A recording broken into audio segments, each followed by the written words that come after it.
Assalamualaikum warahmatullahi wabarakatuh.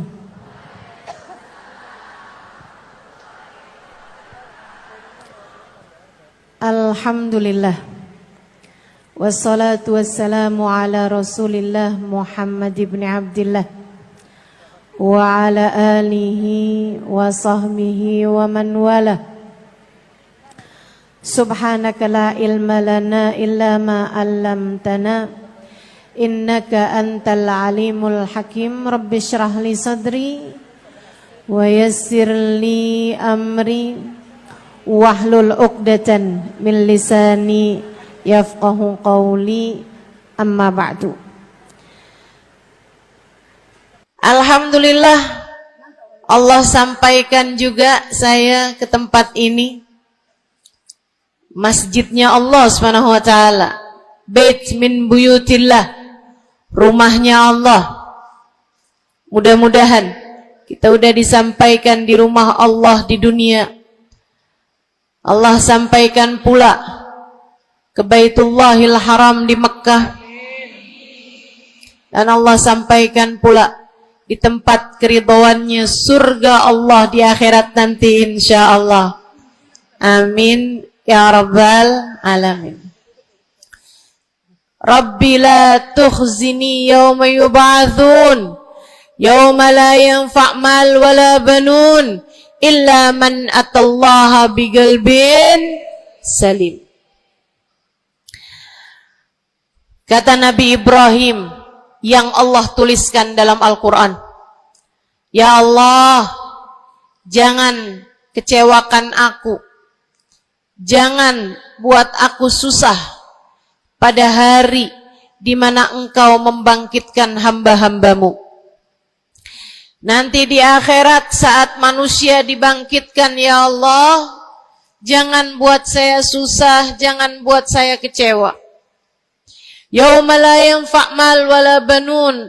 Hari yang itu loh ya Allah, hari yang tidak bermanfaat orang bawa harta, hari yang tidak bermanfaat orang bawa anak. Yang bermanfaat hanyalah orang yang datang pada Allah biqalbin salim, dengan membawa hati yang selamat. Karenanya siapapun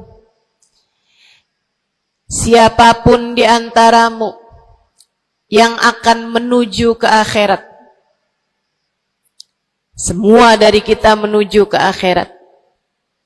Siapapun di antaramu yang kepengen di hari akhiratnya nanti menjadi orang yang tidak susah, menjadi orang yang tidak sedih, menjadi orang yang tidak kecewa,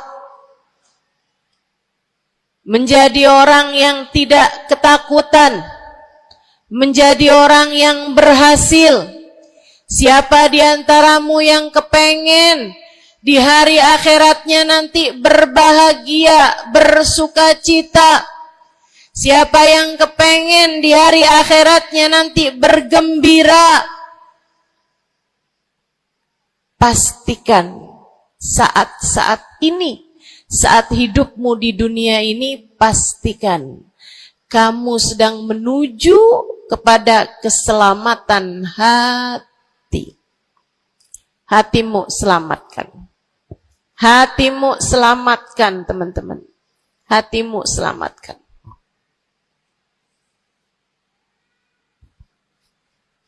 Semoga Allah karuniakan kepada kita selamatnya hati insyaallah. Amin.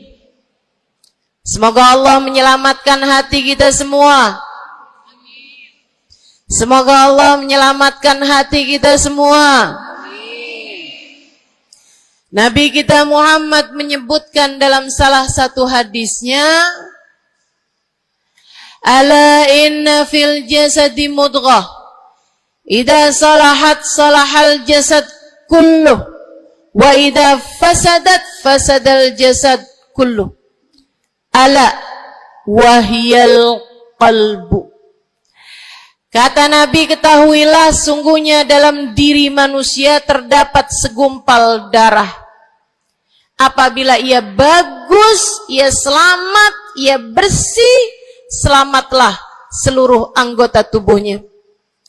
Apabila ia rusak, ia hancur, ia gelap, ia mati, maka hancur pulalah seluruh anggota tubuhnya. Ala wahiyal qalbu, ketahuilah segumpal darah tersebut bernama hati. Maka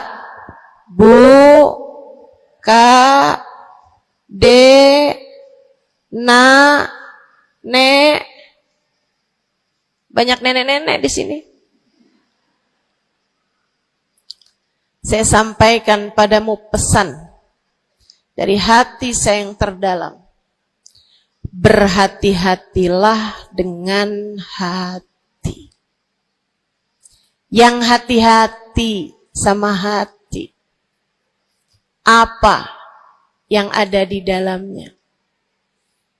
Coba silahkan kamu pikirkan nih, kondisi hati saya ini kayak apa. Kita kalau badan lebih gampang ngerasainnya. Saya kalau ditanya, Ustazah lagi sakit? Iya. Sakit apanya Ustazah? Kaki. Saya bisa jawab. Tapi kalau kamu ditanya misalnya, gimana kabar hati kamu?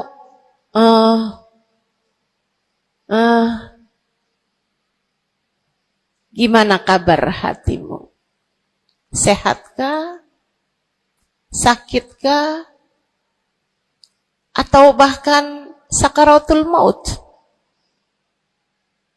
Hatimu bercahayakah? Gelapkah? Atau bahkan mati? Bagaimana kabar hatimu, teman-teman? Bagaimana kabar hatimu? Innallaha la yanzur, kata Nabi Muhammad dalam hadis yang lain. Innallaha la yanzur ila suwarikum wala ila absyarikum, walakin yanzur ila qulubikum. Sungguhnya Allah tidak melihat kepada badan kalian, Allah tidak melihat kepada warna kulit kalian, Allah nggak peduli hidung kamu mancung ataukah pesek. Allah nggak peduli kulit wajahmu mulus ataukah berjerawat. Allah nggak peduli kamu tinggi ataukah pendek. Allah nggak peduli warna kulitmu semacam apa. Yang Allah Subhanahu wa taala lihat, yang Allah Subhanahu wa taala perhatikan adalah hatimu. Adakah ia mulus? Adakah ia penuh dengan penyakit-penyakit? Yang Allah pandang darimu adalah hatimu. Nih, sekarang saat kamu duduk sama rata di tempat ini, teman-teman. Meskipun ada yang lebih tinggi, ada yang lebih rendah, tapi kita duduk nih sama-sama di tempat ini nih. Nilaimu di mata Allah bukan seberapa dekat jarak antaramu dengan saya. Nilaimu di mata Allah bahkan bukan bergantung dari jam berapa kamu datang. Ketika kamu sama rata duduk di tempat ini, yang Allah pandang darimu adalah hatimu. Sedang berada di manakah saat ini? Yang duduk di tempat ini sembari mikirin ntar pulang enaknya makan apa ya?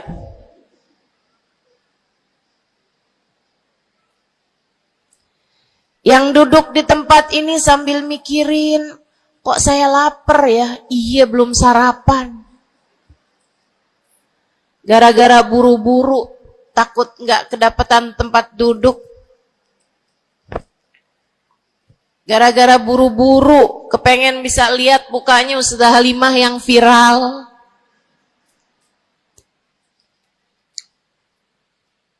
Hatimu. Allah melihat darimu nilaimu di hadapan Allah. Nilaimu di hadapan Allah saat ini. Bukan bergantung dari seberapa awal kamu datang. Bukan bergantung pada hal-hal yang lainnya. Akan tetapi yang Allah lihat darimu adalah hatimu.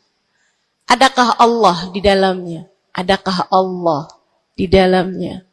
Adakah Allah di dalamnya? Pun demikian dengan kamu saat sholat, pun demikian saat kamu sedang sedekah. Semuanya masalah hati, teman-teman. Semua masalah hati.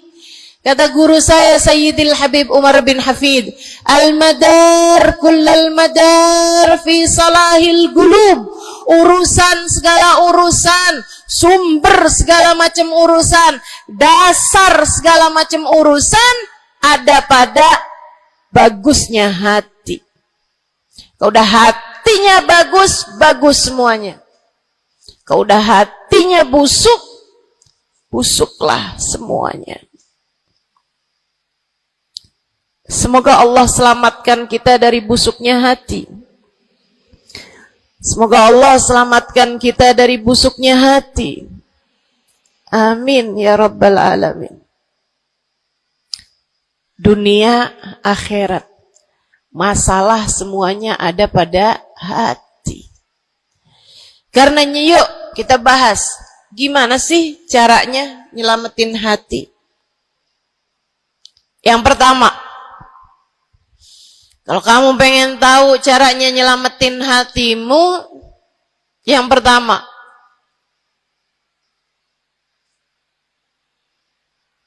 bersihkan sampah-sampahnya. Nih, kamu mau rumah itu biar bagus, biar terjaga, biar selamat.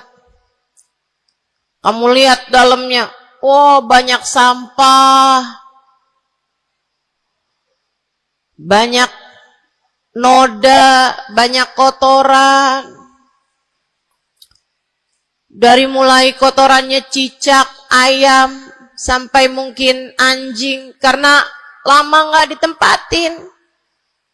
Karena lama nggak ditempatin. Ada banyak di antara kita yang kondisi hatinya semacam itu. Sampah begitu banyak dalam hatinya.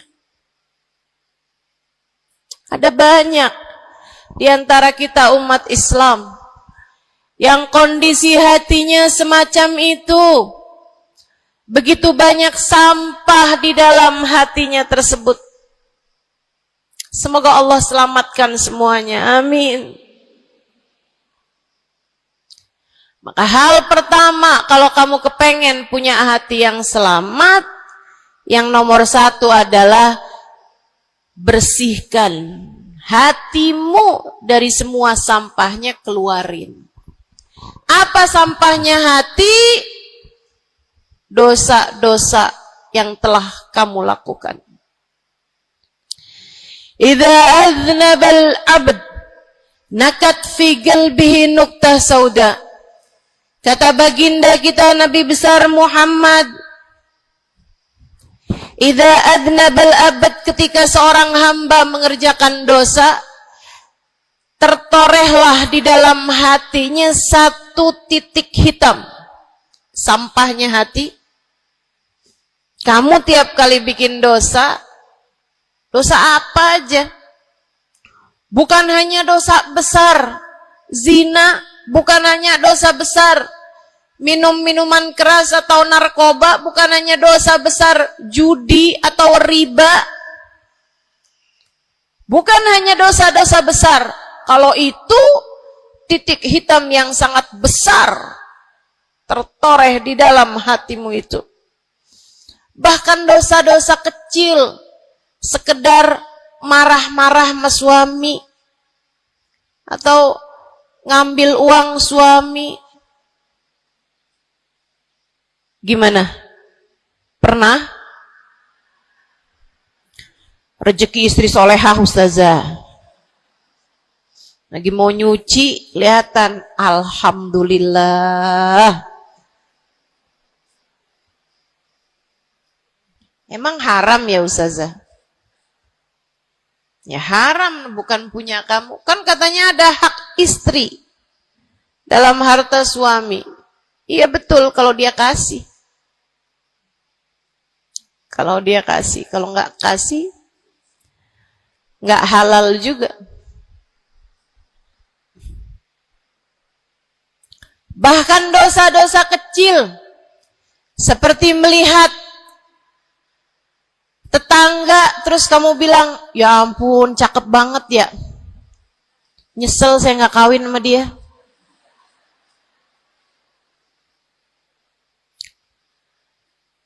Dosa.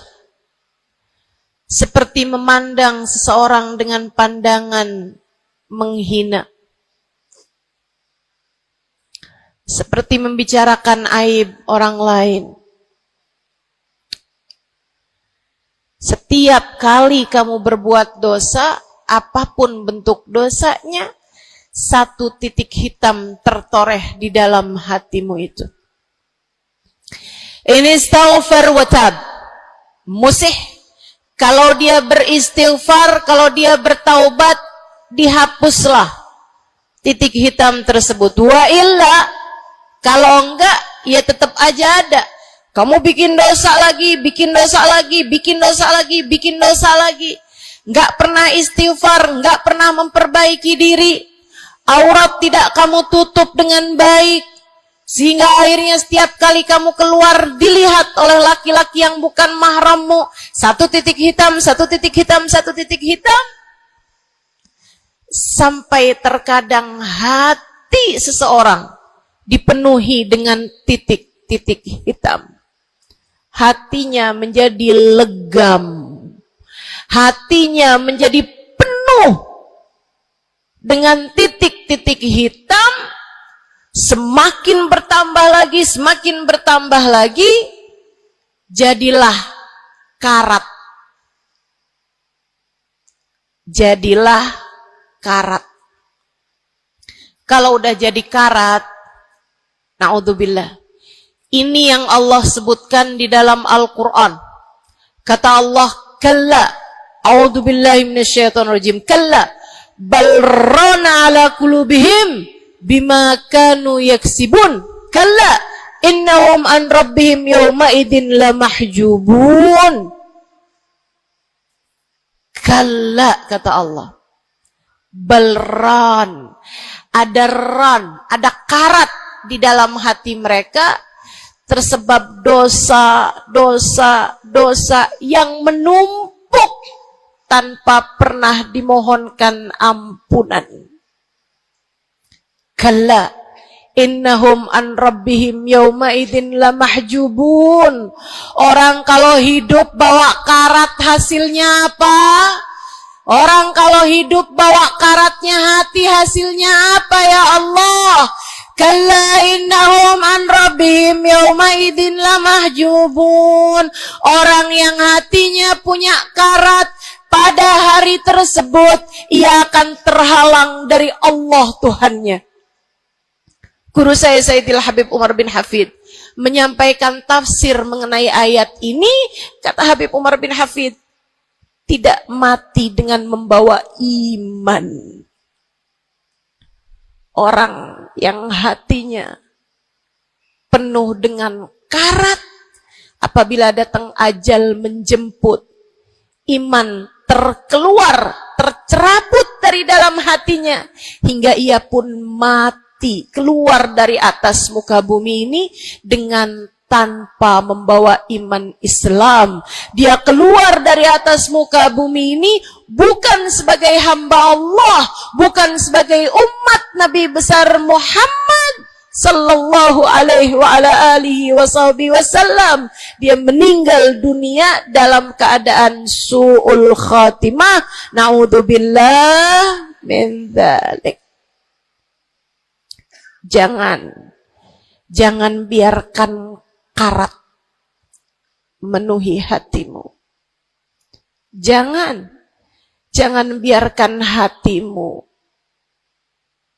dosa-dosa yang telah kamu lakukan menjadi berkarat dalam hatimu itu.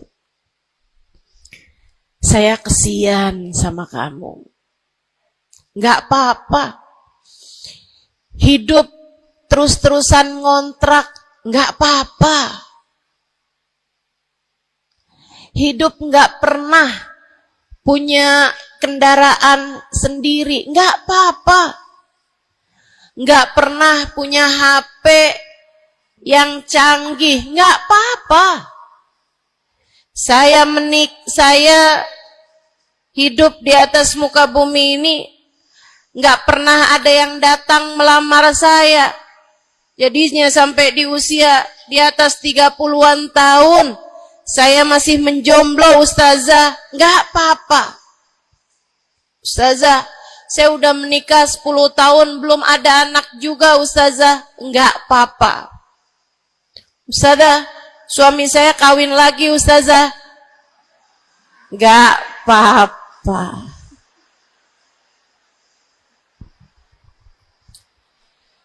Hidup di dunia ini, apapun yang terjadi, semuanya hanyalah sementara. Kamu hanya perlu memastikan agar tatkala datang ajal menjemput, kamu punya modal. Dan modal utamanya yang nomor 1 adalah hati yang bersih. Hati yang selamat. Kamu bawa pulang menghadap Allah Subhanahu wa ta'ala bigalbin salim. Kamu bawa hati yang selamat, insya Allah. Mati nggak bawa suami nggak apa-apa, mati nggak bawa anak nggak apa-apa, nggak bakalan jadi pertanyaan malaikat raqib atid. Tapi mati harus dengan membawa hati yang selamat. Mudah-mudahan Allah karuniakan. Mudah-mudahan Allah karuniakan. Saudaraku sekalian yang saya muliakan, maka bersihkan sampah-sampah dalam hatimu itu. Caranya gimana nih, Ustazah? Dosa-dosa saya emang udah banyak banget. Saya di masa muda, di masa remaja, bahkan sampai udah tua juga nih, bergelimangan dengan dosa demi dosa. Banyak dosa saya, Ustazah. Saya zaman muda berada dalam masa jahiliyah. Dosa, segala dosa saya kerjakan. Apa yang harus saya lakukan? Bersihkan karat-karat dalam hatimu itu dengan taubat. Minta ampun sama Allah, minta ampun sama Allah. Kamu perlu nangis sama Allah. Kamu perlu sungguh-sungguh minta ampunan sama Allah. Dosa segede gunung, kalau Allah mau melemparkannya ke dalam lautan ampunan, inna kaba'irad dunubi ful ghufrani kallamami. Katanya sahibul burda, sesungguhnya dosa-dosa besar dalam lautan ampunan, ia hanyalah seperti buih di dalam lautan. Gak ada artinya apa-apa. Kalau Allah mau ampuni dosa sebesar apapun, kalau Allah mau ampuni gak ada artinya. Tapi dosa sekecil apapun, kalau Allah mau perhitungkan, kamu gak akan selamat. Saya sampaikan padamu atas nama cinta. Dosa sekecil apapun yang kamu lakukan, jika ia tidak berjumpa dengan ampunan Allah, kamu bisa tidak selamat. Iblis nyembah Allah 70.000 tahun lamanya. Sujud di atas bumi, dia sujud, bumi dihancurkan, Allah naikin dia ke langit. Di atas langit dia sujud, ganti-ganti posisi sujudnya. Karenanya Imam Ghazali dalam kitabnya Minhajul Abidin mengatakan, ma min buk'ah minal ard was sama, tidak ada satu jengkal tanah baik di bumi ataupun di langit illa waqad sajad iblis fihi sajdah. Iblis udah pernah sujud di sana, di semua tempat di bumi maupun di langit. Paling banyak ibadahnya ternyata bukan seorang wali. Paling banyak ibadahnya ternyata bukan seorang nabi. Kalau hitung-hitungan panjang-panjangan ibadah, ibadahnya iblis lebih panjang daripada siapapun dari makhluknya Allah Subhanahu wa taala yang pernah tinggal di bumi ini. Akan tetapi dia nggak nurut. Iblis ibadah 70.000 tahun. Nggak nurut sekali doang, sekali aja. Wa idh qulna lil malaikati isjudu li Adam fasajadu illa iblis. Ketika kami memerintahkan seluruh makhluk yang ada di langit, seluruh malaikat kami perintahkan, wahai malaikat-malaikatku, sujudlah kalian kepada Adam. Fasajadu, mereka semuanya sujud, illa iblis, kecuali iblis doang. Tantang, petenteng gak mau sujud. Allah tanya, ma manaka antas judali Adam idh amartuk? Iblis, apa yang bikin kamu gak mau sujud kepada Adam? Padahal aku yang telah memerintahkanmu. Bukankah kamu selama ini sujud di bumi, di langit untuk menyembahku? Sekarang aku perintahkan padamu untuk sujud. Kenapa kamu gak mau sujud padanya? Iblis gak bilang, ya Allah, kan perintahnya tadi malaikat, saya kan bukan malaikat ya Allah. Gak gitu. Gak gitu. Saudariku sekalian yang saya muliakan, bahkan iblis gak bilang, males ya Allah saya sujud, lagi bisulan, misal. Enggak gitu juga.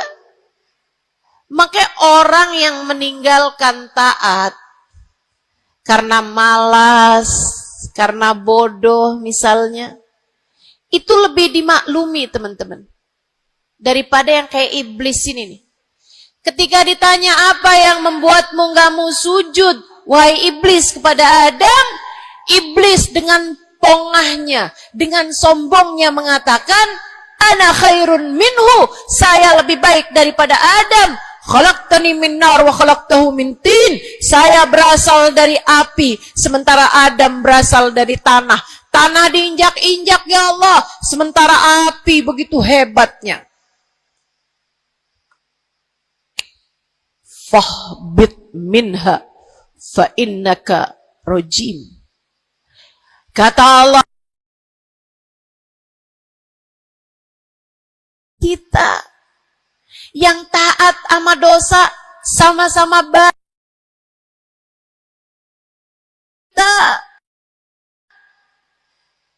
Yang mungkin dosa kita lebih banyak daripada taat kita. Kayak katanya Habib Ali Habsyi, kadang ada orang Islam, malaikat raqib yang nyatet pahala nganggur berbulan. asatid yang nyatetin dosa sibuk bener. Gimana dengan kita? Iblis hanya satu saja melanggar aturan Allah. Allah kemudian mewahyukan padanya, keluar kamu wahai iblis dari surgaku, sesungguhnya kamu terkutuk. Kamu, kalau Allah mau memperhitungkan satu saja dosa kamu, kamu nggak akan selamat.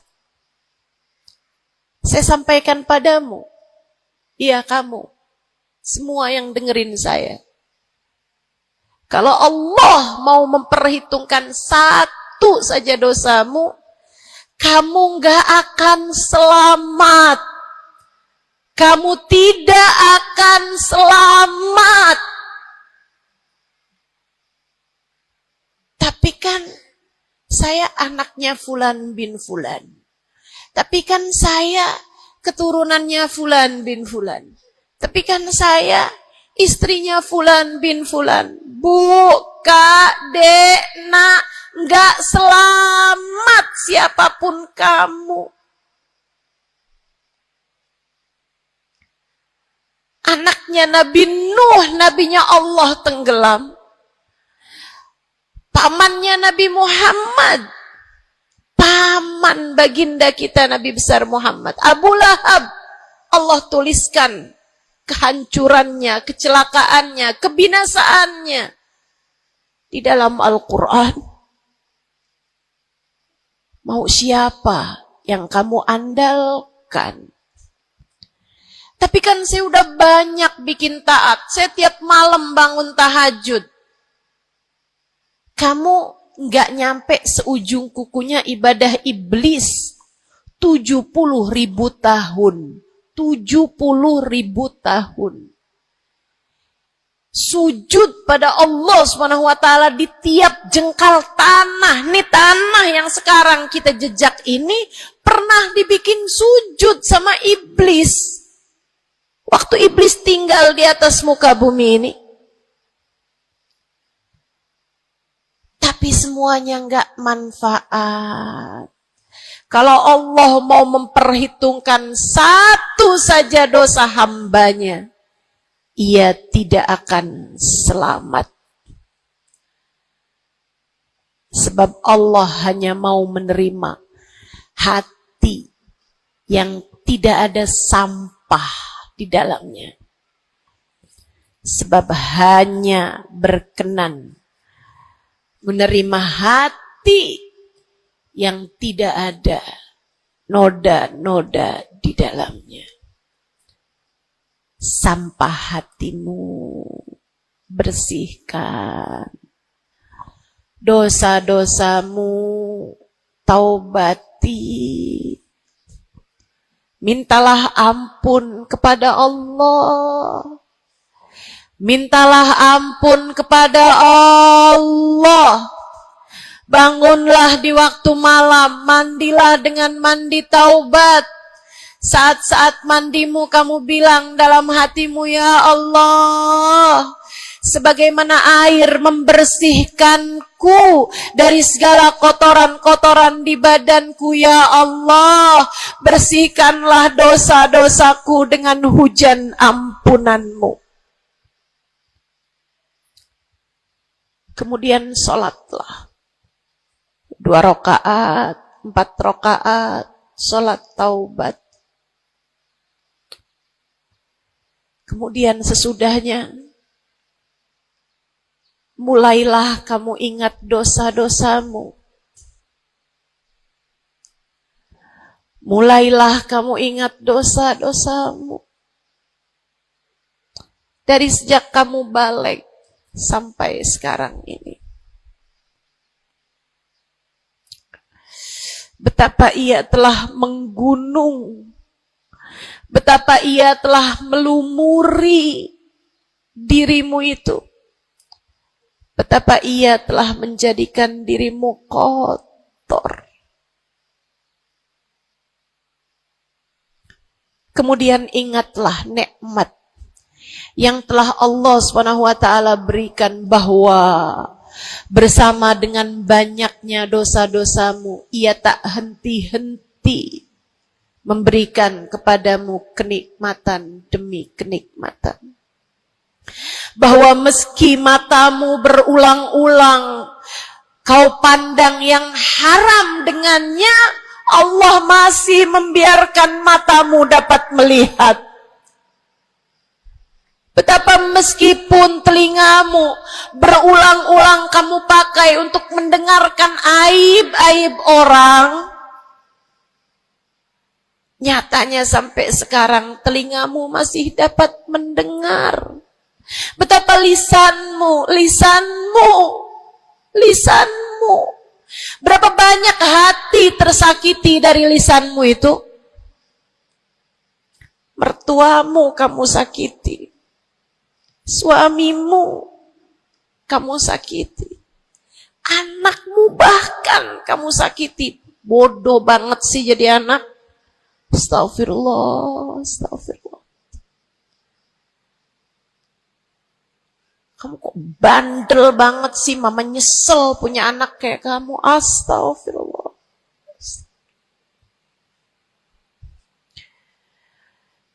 Betapa lisanmu menyakiti hati tetanggamu, saudara-saudarimu, sahabat-sahabatmu, orang-orang di sekelilingmu merasakan gangguan dari lisanmu itu, tersakiti dari lisanmu itu. Tapi meskipun entah sudah berapa banyak dosa tercatat dari lisanmu, Allah masih tetap membiarkan lisanmu dapat berbicara sampai saat ini. Nikmat tak henti-henti Allah berikan kepadamu, bukan? Betapa durhakanya diri kita. Namun betapa penuh rahmatnya Allah kepada kita. Betapa berlumurannya kita dengan dosa-dosa. Namun betapa Allah bersama dengan segala dosa-dosa yang kita lakukan, tak henti-hentinya membanjiri kita dengan kenikmatan. Wa in ta'uddu ni'matallahi la tuhsuha. Kalau kamu mau hitung nikmatnya Allah, kamu tak akan pernah mampu menghitungnya. Sesudah kamu ingat-ingat dosamu, kamu ingat nikmat Allah kepadamu, kamu ucapkan seperti ucapan baginda Nabi Muhammad. Allahumma anta rabbi, la ilaha illa anta khalaqtani, wa ana abduka, wa ana ala ahdika, wa wa'dika mastata'tu. A'udzu bika min syarri ma sana'tu. Abu'u laka bi ni'matika 'alayya wa abu'u bi dhanbi faghfir li fa innahu la yaghfiru dzunuba illa anta. Ya Allah, Engkau adalah Tuhanku. Tak ada Tuhan kecuali Engkau. Aku adalah hamba-Mu yang Kau perintahkan buat taat, yang Kau perintahkan untuk menepati janji semampuku. Ya Allah, aku berlindung dari buruknya perbuatan yang telah aku lakukan. Begitu buruk, begitu jelek dosa yang telah aku perbuat padamu, ya Allah. Abu'u laka bi ni'matika 'alayya. Ya Allah, Engkau Engkau selalu datang padaku dengan berbagai macam kenikmatan-kenikmatan. Wa abu'u bidzambi, sementara aku selalu datang padamu dengan dosa demi dosa. Faghfirli, ampunilah aku ya Allah. Fa innahu la yaghfirudz dzunuba illa anta. Bukankah tak ada yang dapat mengampuni dosaku selain Engkau ya Allah. Minta ampun sama Allah. Minta ampun sama Allah. Yang serius, menangislah di hadapannya. Menangislah di hadapannya. Dalam keheningan malam saat tiada sesiapapun yang melihatmu. Jauhkan dulu apapun yang dapat membuatmu kehilangan konsentrasi. Jangan lagi khusyuk-khusyuk begitu tiba-tiba kedengaran suara Shopee.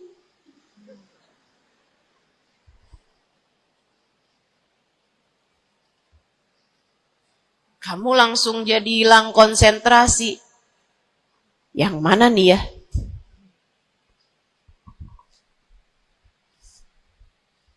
Bismillah. Kalau kamu pengen punya hati yang selamat, nomor 1 adalah taubat. Taubatan nasuha. Taubat yang sungguh-sungguh. Nyesel telah berbuat dosa. Meninggalkan dosa-dosa tersebut. Berjanji untuk tidak mengulanginya lagi. Jika dosanya terkait sama manusia, ada syarat keempat yang harus dilakukan, yaitu meminta maaf kepada orang yang telah engkau sakiti hatinya tersebut. Yang kamu habis bikin dosa sama dia, minta maaf.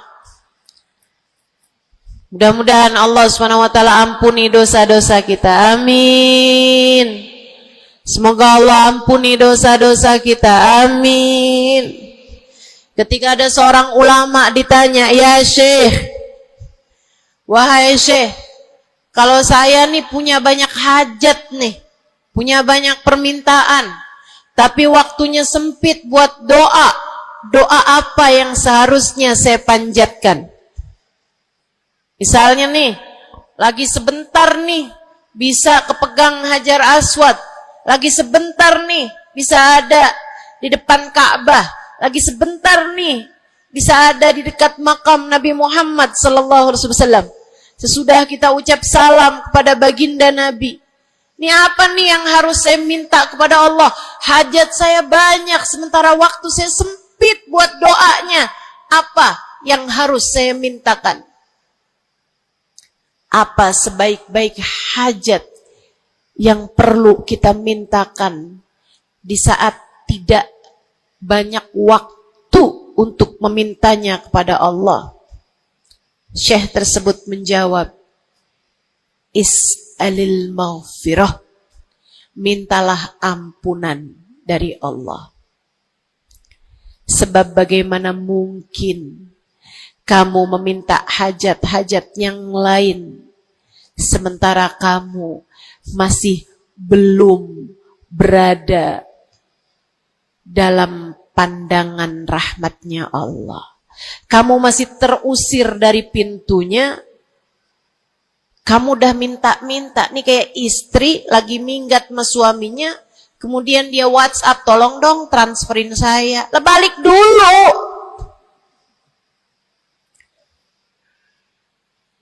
Baru minta.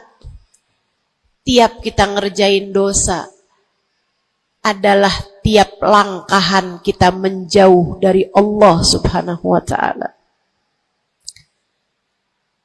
Tiap kali kamu mengerjakan dosa adalah langkahan-langkahanmu menjauh dari Allah Subhanahu wa ta'ala. Karenanya mendekat dulu, masuk dulu, Allah bukain pintu dulu, baru deh silahkan minta yang lainnya. Kalau sempit waktumu, mintalah ampunan dari Allah Subhanahu wa ta'ala. Ini kan kerjaan kita nih suka salah-salah kalau doa. Giliran lagi ada hujan nih, wah doa mustajab, langsung. Ya Allah jodoh ya Allah. Yang cakep, yang ganteng, yang kaya, yang setia, yang soleh. Banyak bener. Padahal kalau ngelihat dirinya kagak ada pantes-pantesnya. Kalau kamu pengen jodoh yang soleh, solehahkan dulu dirimu itu.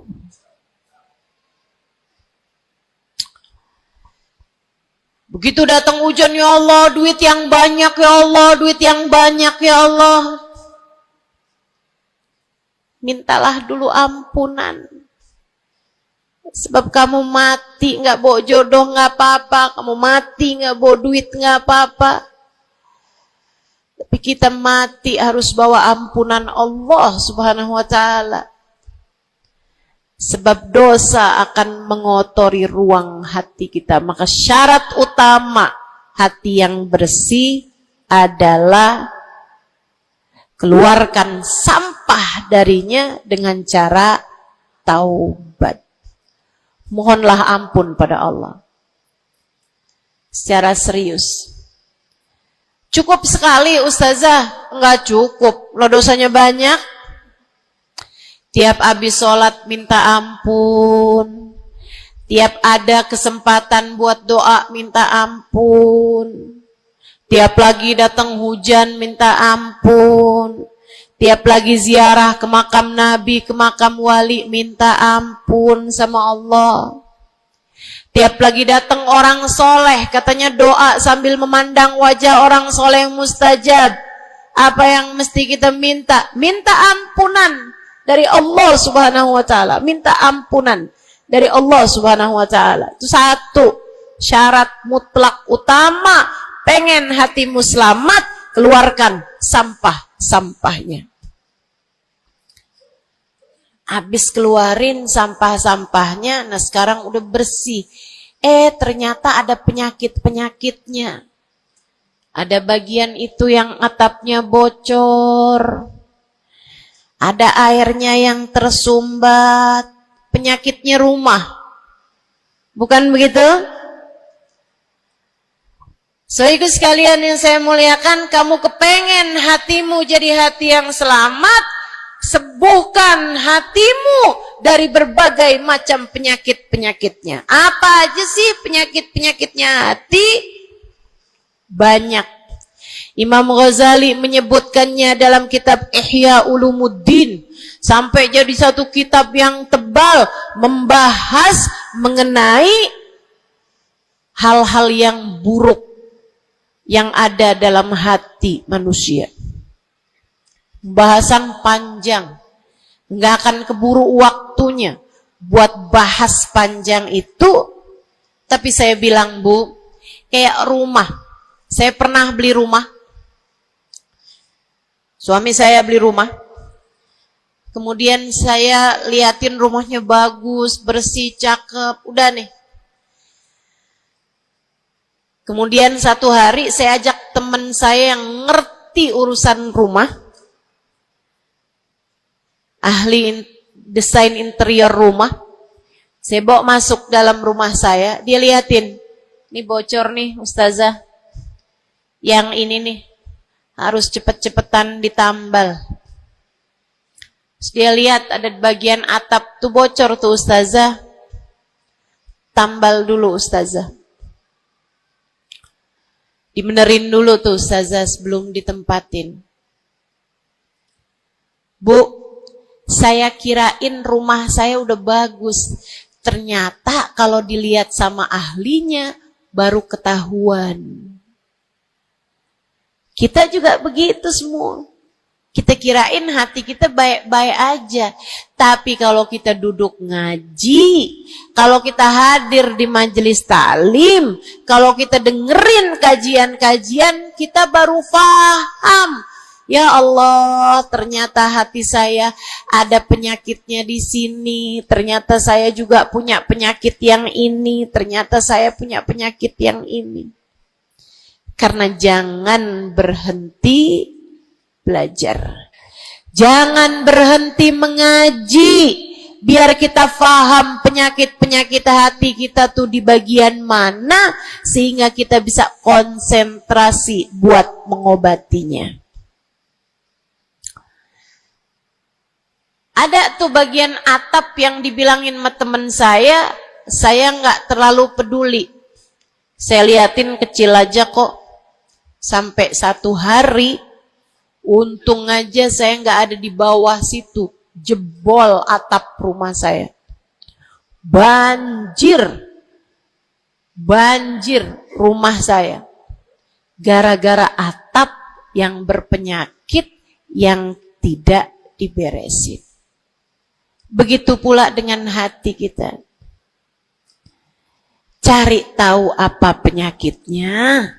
Cari tahu apa obatnya. Dengan kamu duduk mengaji. Ini bukan urusan sejam, 2 jam dipelajari. Kemudian semuanya benar. Ini adalah PR seumur hidup kita. Buat sehatin hati kita. Buat bagusin hati kita. Buat bersihin hati kita. Penyakit hati paling berbahaya namanya kesombongan. Dan Bu, Kak, Dek, Nak, siapa di antara kita yang selamat darinya? Apa itu sombong, wahai Rasulullah? Kata seorang sahabat. Sebab saya senang pakai baju bagus. Saya Rasulullah senang makan enak, senang pakai baju bagus. Saya sombong kalau gitu, wahai Rasul. Enggak, bukan itu yang namanya sombong. Kamu punya baju bagus, pakai. Jangan punya baju bagus. Saya kalau pakai ini kelihatannya sombong. Ya udah saya pakai yang rombeng-rombeng aja. Punya baju bagus tapi daster udah robek, itu aja yang dipakai. Tanya sama suaminya, kok kamu pakai baju yang ini sini kan robek nih. Enak, adem. Adem yang lihat, adem yang make, gerah yang lihat. Bukan itu yang namanya kesombongan. Saya punya uang, saya bisa beli mobil yang bagus, tapi saya nggak mau beli, saya takut sombong. Bukan itu yang namanya kesombongan. Saya punya uang, bisa bangun rumah buat tamu-tamu. Ulama-ulama kalau datang bisa tinggal di rumah saya. Tapi saya nggak mau, kayak gitu ntar saya sombong. Bukan itu yang namanya kesombongan. Sombong, kata Nabi Muhammad, batarul haq wa ghamtun nas. Sombong adalah menolak kebenaran dan menghina orang lain, merasa diri lebih baik daripada orang lain. Itu yang namanya sombong. Merasa diri lebih baik dari orang lain. Merasa diri lebih baik dari orang lain. Sering banget ini kan kita kan? Betul? Dulu-dulu belum pakai jilbab.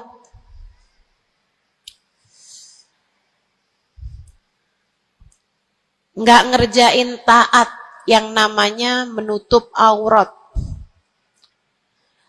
Habis itu kemudian pergi majelis, hadir kajian pakai jilbab, rapi banget. Bahkan tumpuk-tumpuk. Ustadzanya pakai jilbab 1 lapis, dia pakai 3 lapis. Tapi dia ngelihat orang-orang yang belum pakai jilbab, ya ampun, belum dapat hidayah, sian. Saya rasanya kepengen buat bisikin sama dia, Mbak, Israel udah deket. Boleh gak sih Ustazah, saya bisikin di telinganya, Malaikat penjaga neraka kirim salam. Astaghfirullah. Dulu kamu berbuat dosa dengan membuka auratmu, kini kamu berbuat dosa dengan dosa kesombongan. Itu namanya bukan taubat. Itu namanya bukan hijrah. Itu namanya pindah dosa. Dari satu dosa membuka aurat menjadi dosa kesombongan, dan bisa jadi di hadapan Allah dosa kesombongan lebih besar nilainya daripada dosa membuka aurat. Bisa jadi. Bisa jadi. Para ulama mengatakan, rubba maksiatin awrathat dhulla ahabbu ilallah min ta'atin awrathat kibra. Terkadang kemaksiatan yang melahirkan rasa rendah diri di hadapan Allah lebih Allah sukai daripada ketaatan yang melahirkan kesombongan. Hati-hati. Hati-hati sama hati. Jangan biarkan kesombongan merusak hidupmu. Jangan. Ada banyak para istri yang merasa dirinya lebih mulia daripada suaminya. Banyak. Hati-hati, hati-hati. Saya belajar dari umi saya. Meninggal dunia 2 tahun yang lalu. Belum sampai hampir 2 tahun. Saudariku sekalian yang saya muliakan, saya sering bilang sama umi saya, Mi, maafin saya ya, Mi ya. Umi saya bilang, Nak, maafin Umi ya. Umi punya salah sama kamu nggak kurang daripada salah kamu sama Umi. Umi punya dosa sama kamu pasti lebih banyak daripada dosa kamu sama Umi.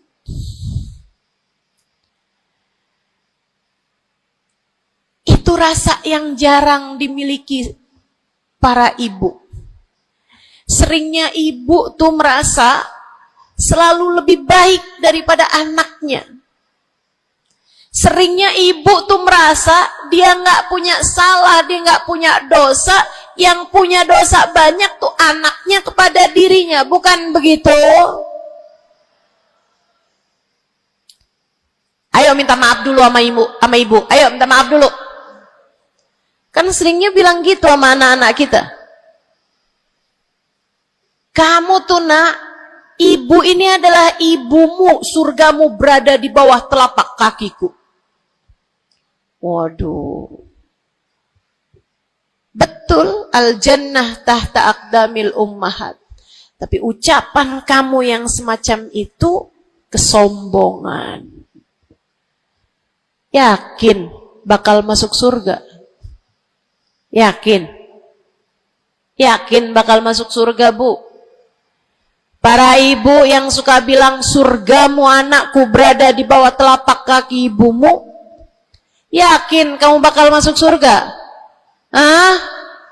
Allah nggak pernah wajib memasukkanmu ke dalam surga, Bu. Allah nggak pernah wajib menghindarkanmu dari api neraka, Bu. Allah nggak pernah wajib menjadikanmu ada di belakang Nabi Muhammad. Kalau kamu sampai Allah usir dari surganya, Allah masukkan kamu ke dalam nerakanya, kamu bisa apa?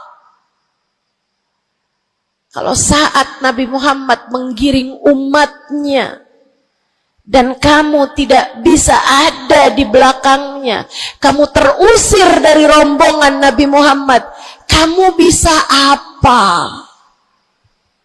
Kamu bisa apa? Nilaimu yang sesungguhnya nanti di akhirat kelihatannya. Nilaimu yang sesungguhnya nanti Di akhirat kelihatannya. Jadi kalau kamu mau sombong, tar di akhirat. Kalau sampai kamu bisa masuk ke dalam surga Allah, kalau kamu sampai berada di barisan-barisan terdepan dalam rombongan Nabi besar Muhammad, kalau kamu bisa makan dari buah-buahan surga, kalau kamu ada saat kamu mengucap salam kepada baginda Nabi Muhammad, matamu bisa memandang indah wajahnya, telingamu bisa mendengar indah suaranya, lisanmu bisa mengucapkan salam langsung di hadapannya. Silahkan membusungkan dada pada saat itu.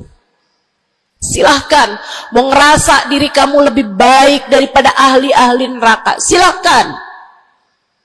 Tapi sekarang keadaannya belum tentu. Bagaimana jika seseorang yang kamu memandang dirimu lebih baik darinya, ternyata ia melenggang masuk ke dalam surga, sementara kamu Allah jerumuskan ke dalam api neraka? Keadaannya belum jelas, keadaannya belum tentu. Jangan pernah merasa diri lebih baik daripada siapapun. Jangan pernah merasa diri lebih baik daripada siapapun. Hatimu benerin rusak-rusaknya, penyakit-penyakitnya. Ada penyakit berbahaya namanya hasud. Ada penyakit berbahaya namanya hasud.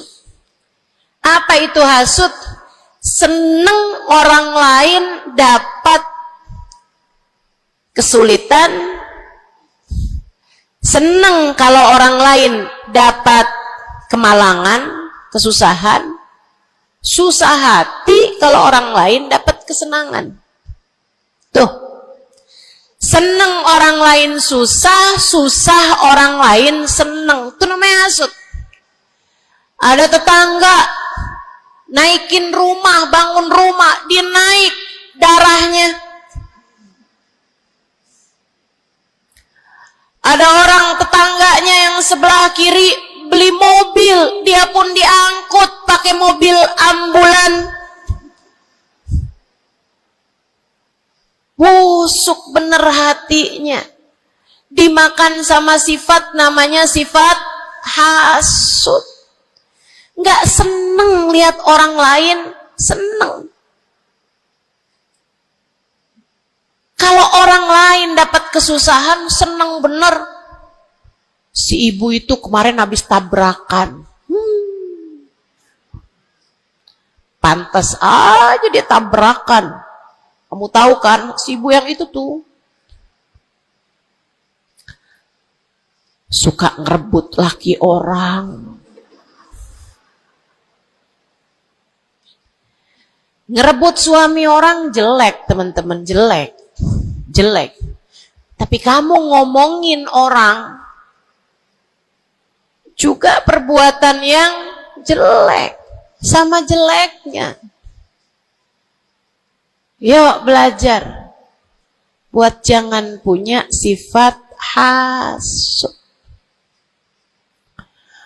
Dia kok bikin pengajian besar, pengajian kita harus lebih besar.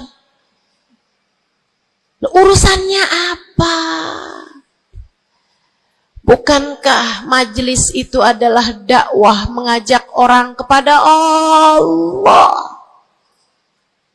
Hatimu jagain, hatimu jagain, hatimu jagain.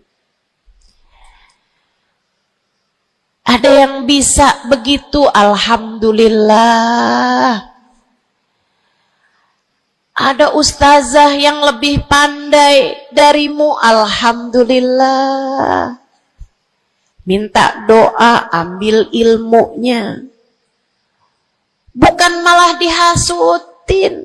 Hati-hati, hati-hati. Jangan sampai hasutmu membawamu kepada terusir dari rahmatnya Allah. Kayak Bal'am bin Ba'ur. Ada zamannya Nabi Musa, teman-teman sekalian. Namanya Bal'am bin Ba'ur. Ilmunya tinggi. Sampai kabarnya, jamaahnya juga banyak. Semua orang dengerin kajiannya. Ini saya serem nih. Saudaraku sekalian, nih ngeri banget nih. Ini buat orang kayak saya nih, ngeri banget nih pembahasan ini nih. Ada orang berilmu, pinter banget, namanya Bal'am bin Ba'ur, zamannya Nabi Allah Musa. Jamaahnya banyak, kalau dia hadir kajian, semua orang di kampungnya hadir semuanya. Imam Ghazali cerita, dia sampai-sampai dari berilmunya, ilmunya tingginya, Allah kasih sama dia ilmu yang tinggi.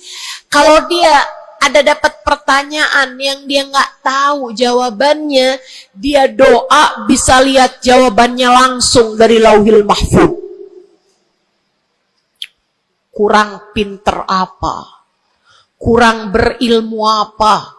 Kurang hebat apa? Kurang dekat apa sama Allah? Kamu jadi ustazah, berapa banyak ilmumu? Kamu jadi seorang pendakwah, berapa banyak ilmumu? Kamu yang dianggap sebagai ulama, berapa banyak ilmumu? Merunduklah. Saudariku sekalian yang saya muliakan, si Bal'am bin Ba'ur, kabarnya sampai para malaikat turun ikut serta mencatat pelajaran-pelajaran yang dia berikan. Yang ngaji sampai bukan cuman orang, bukan cuman jin ikut ngaji, sampai malaikat-malaikat Allah ikut ngaji. Kurang apa hebatnya? Tapi Allah hancurkan Bal'am karena sifat hasud. Nabi Allah Musa datang ke kampungnya Bal'am bin Ba'ur. Jamaahnya Bal'am bin Ba'ur semua datang kepada Nabi Musa. Nabinya Allah, tentu saja semua datang. Semuanya datang kepada Nabi Musa. Semua minta doa kepada Nabi Musa. Semua berharap berkah dari Nabi Musa sebagai seorang nabinya Allah Subhanahu wa ta'ala, Jalla Jalaluhu wa ta'ala azamatuh. Yang biasa hadir di majelisnya Bal'am kepengen istiqomah, kepengen rutinannya nggak terganggu, jadi dia tetap bikin rutinan walaupun ada Nabi Allah Musa alaihissalam. Jamaahnya dikit yang hadir. Mulai nih orang-orang yang berpenyakit datanglah kepada Bal'am bin Ba'ur. Rupanya Bal'am bin seorang nabinya Allah.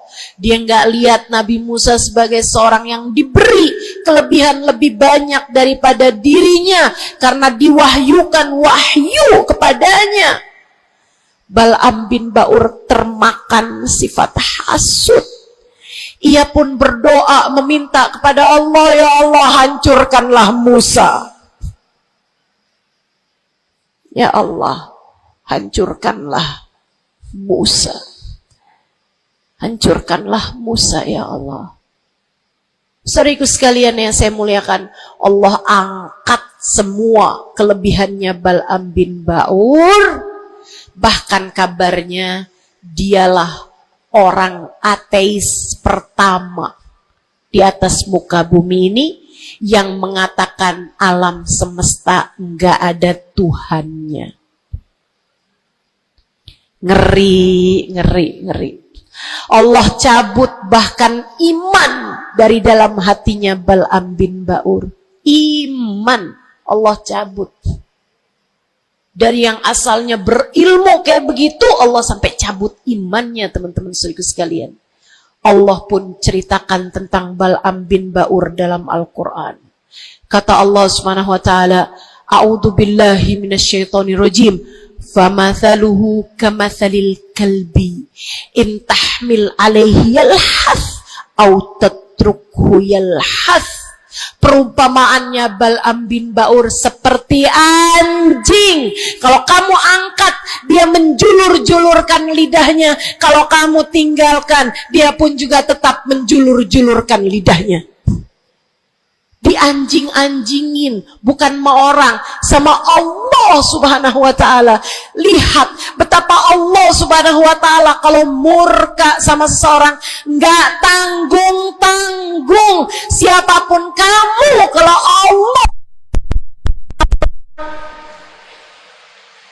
Allah murka sama kamu, nggak tanggung-tanggung murka Allah. Bahkan kepada seseorang yang dibukakan lauhil mahfud kepadanya, Allah jadikan dia seperti anjing, kata Allah dalam Al-Quran.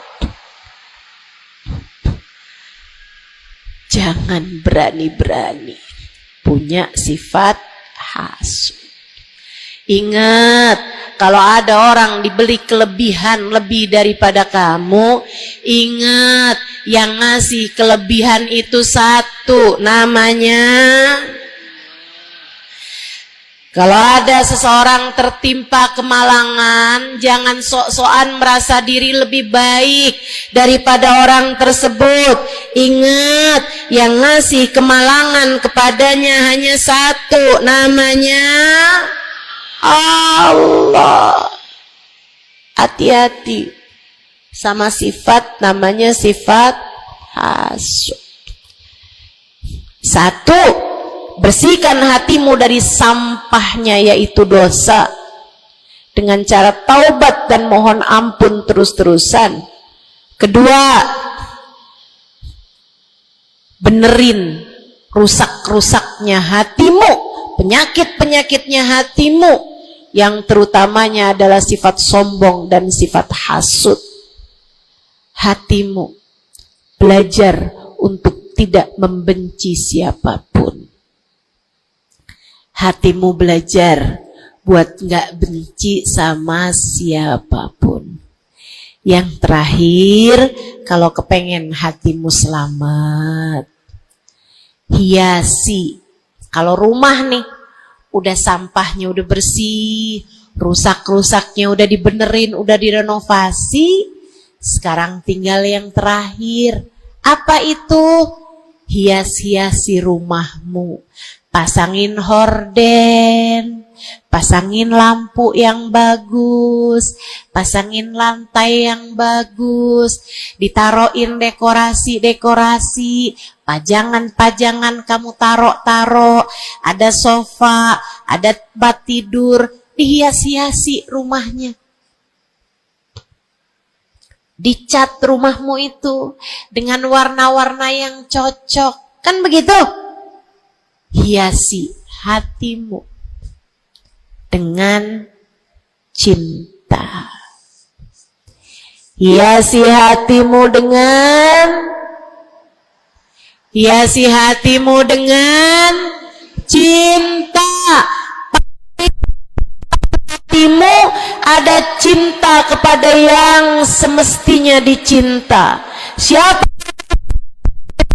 Nomor satu Allah, nomor dua, nomor tiga, cintai apapun dan siapapun pada cintanya Allah dan Rasulnya. Cintai ulama karena mereka adalah pewaris para nabi. Cintai habaib dan syaraif karena mereka adalah orang-orang yang punya nasab sambung sama baginda Nabi besar Muhammad sallallahu alaihi wasallam. Cintai keluarga Nabi Muhammad, cintai para istri-istri Nabi Muhammad, cintai para sahabat-sahabat Nabi Muhammad, terutamanya al-khulafaur rasyidin, sadatina Abi Bakar wa Umar wa Uthman wa Ali. Cintai para sahabat Nabi Muhammad, cintai para ulama-ulama kita di sepanjang zaman, cintai Imam Syafi'i, Imam Maliki, Imam Hambali, Imam Hanafi. Cintai para ulama-ulama kita dari atas sampai kepada ulama-ulama kita yang sekarang ada. Cintai siapapun, yang bawa Nabi Muhammad, bawa Allah, yang bikin kamu jadi kenal Allah, kenal Nabi Muhammad, cintai. Pada cinta mereka terdapat cintanya Allah. Cintai anak-anak yatim sebab mereka dicintai sama Nabi Muhammad. Cintai orang-orang fakir karena mereka dicintai sama Nabi Muhammad. Cintai suamimu sebab kalau kamu cintai suamimu ya, bukan suami orang. Punya suami nggak dicintai, suami orang dia cintai. Astagfirullah. Cintai suamimu, Bu, sebab dalam cintamu kepadanya mendekatkanmu kepada cintanya Nabi Muhammad, mendekatkanmu kepada cintanya Allah. Kamu sayangi, kamu hormati, kamu muliakan suamimu, Allah ridho kepadamu, Nabi Muhammad sayang kepadamu. Cintai orang tuamu sebab Allah memesankan kepada kita untuk cinta kepada orang tua kita. Cintai anak-anakmu sebab mereka umatnya Nabi Muhammad. Mereka umatnya Nabi Muhammad. Nabi Muhammad sangat sayang sama umatnya yang masih kecil-kecil. Nabi Muhammad sangat sayang sama umatnya yang masih belia, masih remaja. Mereka disayangi sama Nabi Muhammad, maka kamu pun harus sayang sama mereka. Yang tua-tua diantaramu sayangin, yang muda-muda diantaramu sayangi. Kata Nabi Muhammad, laisa minna man lam yuwaqir kabirona walam yarham saghirona. Tidak termasuk diantara umat Islam yang gak hormat sama yang tua, yang gak sayang sama yang muda. Cintai semuanya. Terakhir, cintai dirimu sebab kamu umat Nabi Muhammad. Cintai dirimu sebab kamu hambanya Allah. Jangan merasa diri nggak berharga. Dirimu berharga. Dirimu layak masuk surga kalau kamu taat sama Allah. Jangan menganggap diri nggak ada artinya. Jangan. Kamu berarti sebab ada kalimat paling tinggi di dalam hatimu. Bunyinya kalimat La ilaha illallah Muhammad Rasulullah. Kamu berharga, saudariku sekalian. Kamu berharga. Jangan mau menghinakan dirimu dengan kemaksiatan. Jangan mau menghinakan dirimu dengan merebut suami orang. Jangan mau menghinakan dirimu dengan berharap uang, kemudian kamu meminta-minta kepada orang, kamu mengemis-ngemis kepada orang. Kamu umat Nabi Muhammad, kamu hamba Allah Subhanahu wa ta'ala. Kalimat indah ada di dalam hatimu.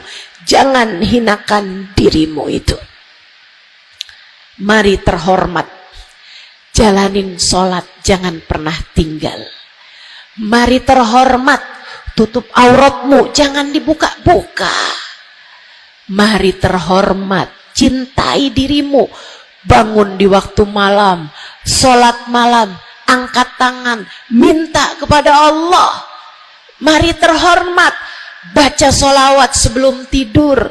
Wahai Rasulullah, saya adalah umatmu, berharap akan dapat masuk surga di belakangmu ya Rasulullah. Mari cintai dirimu sebagai hamba Allah, sebagai umat Nabi Muhammad. Insya Allah. 3 hal itu jika kamu lakukan, bersihkan hati dari dosa-dosa, Sembuhkan penyakitnya hati yang ada dalam dirimu. Kemudian yang terakhirnya, hiasi hatimu dengan cinta dan kasih sayang kepada siapapun yang ada di atas muka bumi ini.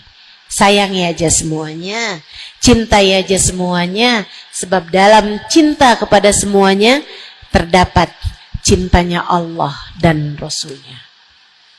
Saya sakit, tapi saya tetap datang ke Pontianak karena saya sayang, karena saya cinta sama orang-orang Pontianak. Bukan karena Pontianaknya, tapi karena yang berkumpul di sini adalah umatnya Nabi Muhammad. Saya berharap dengan saya datang padamu, umatnya Nabi Muhammad, semoga Nabi kalian berkenan memandang saya dengan kasih sayangnya. Saya datang ke sini walaupun sakit, karena saya tahu kalian semua hambanya Allah. Ada keberkahan dalam diri kalian yang saya berharap mendapatkan itu. Saya berharap dengan saya datang padamu, Allah Tuhanmu berkenan merahmati saya sebagai hambanya. Yuk, sayangi semuanya. Yuk, cintai semuanya. Rabbana zalamna anfusana wa illam taghfir lana wa tarhamna lanakunanna minal khasirin. Rabbana atina fid dunya hasanah fil akhirati hasanah wa qina adzabannar. Bifadli subhana rabbika rabbil izzati amma yasifun, wassalamun alal mursalin, walhamdulillahi rabbil alamin.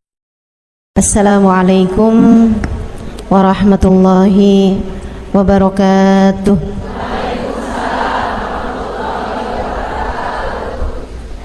Alhamdulillah, wassalatu wassalamu ala rasulillah Muhammad ibn Abdillah wa ala alihi wa sahbihi wa man wala.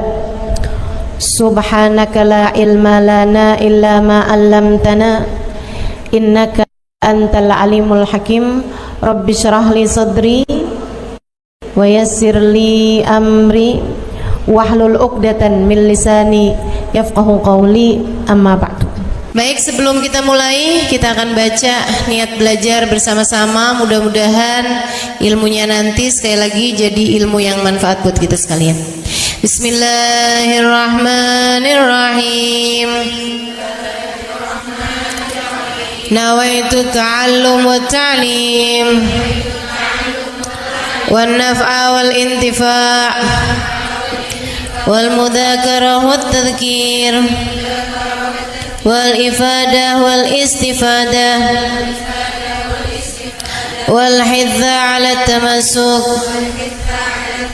bi kitabillah wa sunnati rasulillah sallallahu alaihi wa alihi wasallam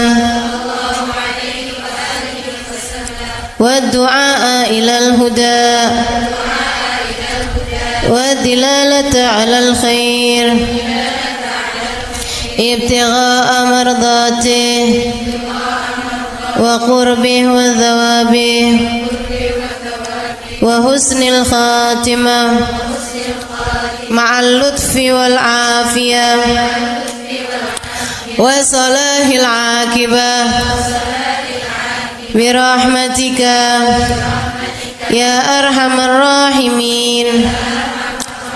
La hadratin Nabi Muhammad sallallahu alaihi wasallam wa alihi washabihi azwaji wa dzurriyyati wa ahli baiti wasallim jamil anbiya wal mursalin wal ulul ajma'in anna Allah yaghfir lahum wa yarhamhum wa ya'li darajatihim fil jannah wa yanfa'una barakatihim wa asrarihim wa anwarihim wa ulumihim wa nafaatihim fid din wa dunya wal akhirah.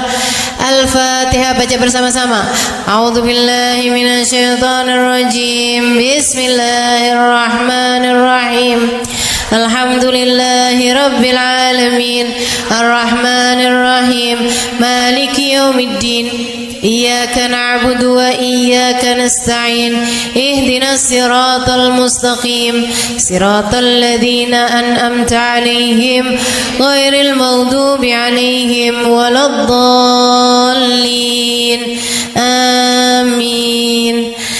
Taqabbalallah minna wa minkum taqabbal ya karim. Warraghbah fid dunya, sementara rakus ambisi terhadap dunia, tukathirul ham, bikin banyak sumpah, wal hazan, dan bikin banyak kesedihan.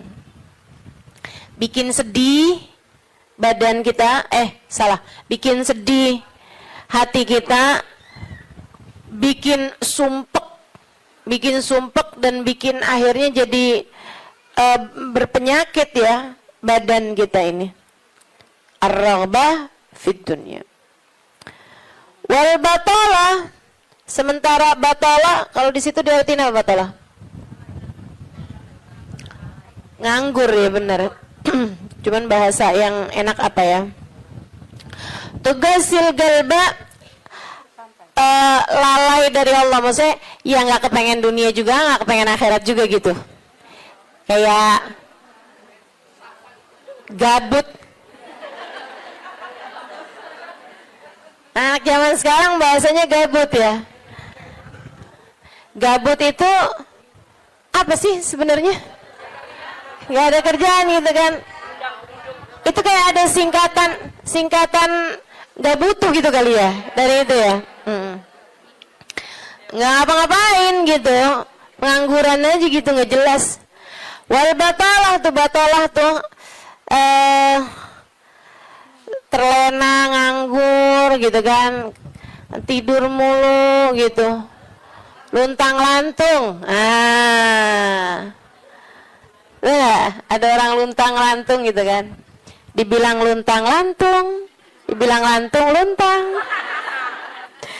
Tugasil galba, bikin keras hati, bikin keras hati. Nganggur tuh penyakit bahaya, memang bahaya. Wa qala alaihi salatu wassalam, dan bersabda pula baginda Nabi besar Muhammad, naja awwalu hadhihi al-umma bizuhdi wal yaqin. Awal umat ini terselamatkan dengan zuhud, wal yakin, dan dengan keyakinan yang kuat. Wasayahlik akhiruha bil hirsi wa tulil amal, dan akan hancur akhirnya umat ini, akan hancur disebabkan hirs, ambisi terhadap dunia, wa tulil amal, dan panjang angan-angan. Wa ma warada minal ayati wal akhbar wal athar fi dammid dunya wa dammil muhibbina laha warraghibina fiha wa dammil hirsi 'alaiha kharijun anil hasr. Dan apa yang warid, apa yang datang dari ayat, hadis, athar itu yang disampaikan oleh Nabi maupun para ulama, fi dammid dunya, dalam celaknya dunia, maksudnya mengenai betapa buruknya dunia, betapa buruknya orang-orang yang mencintai dunia, betapa buruknya orang yang ambisi terhadap dunia, dan mil hirs 'alaiha, betapa buruknya orang yang rakus terhadap dunia. Banyak sekali kharijun anil hasr, enggak bisa kehitung. Ayat, hadis maupun ucapan para ulama mengenai betapa buruknya dunia, betapa buruknya para pecinta dunia dan lain sebagainya, ini banyak banget hadisnya, keterangannya enggak kehitung. Watasani fil ulama, dan karangan-karangan para ulama rahmatullahi alaihim, semoga rahmat Allah senantiasa tercurah kepada mereka, minas salaf wal khalaf, baik dari ulama zaman dulu maupun ulama-ulama belakangan, masyhunah bidzalik, penuh sekali dengan hal-hal yang seperti itu. Kayak Imam Ghazali gitu kan, nulis dalam kitabnya baik Ihya Ulumuddin ataupun kitab yang terakhirnya beliau itu namanya Minhajul Abidin dan lain sebagainya, itu banyak banget mengenai hal-hal yang seperti ini gitu. Betapa pentingnya kita untuk zuhud terhadap urusan dunia. Tsumma inad dunya ibaratun wallahu a'lam bisawab. Sampai situ ya. Nabi Muhammad alaihissalam mengatakan, az-zahada fid dunya tuyrayyihul qalba wal badan. Zuhud dunia nih. Apa tuh zuhud? Zuhud itu teman-teman tidak mengharapkan kesenangan dunia dari Allah sekalipun ya. Enggak minta gitu, enggak seneng gitu sama kesenangan dunia dari Allah. Itu namanya zuhud akhirat. Dan juga teman-teman, zuhud ama manusia itu tidak menginginkan apa yang ada pada manusia. Apa yang dimiliki orang enggak kepengen, gitu kan? Itu namanya zuhud fima fi aidin nas. Ini disampaikan Nabi Muhammad dalam hadisnya, izhad fid dunya yuhibbukallah, wazhad fima fi aidin nas yuhibbukan nas. Kata Nabi Muhammad alaihissalam, zuhudlah kamu dari dunia. Zuhud tuh enggak seneng, enggak ambisi, enggak fokus kepada kesenangan dunia maupun pencapaian dunia. Hati-hati, tipis teman-teman bedanya, gitu kan?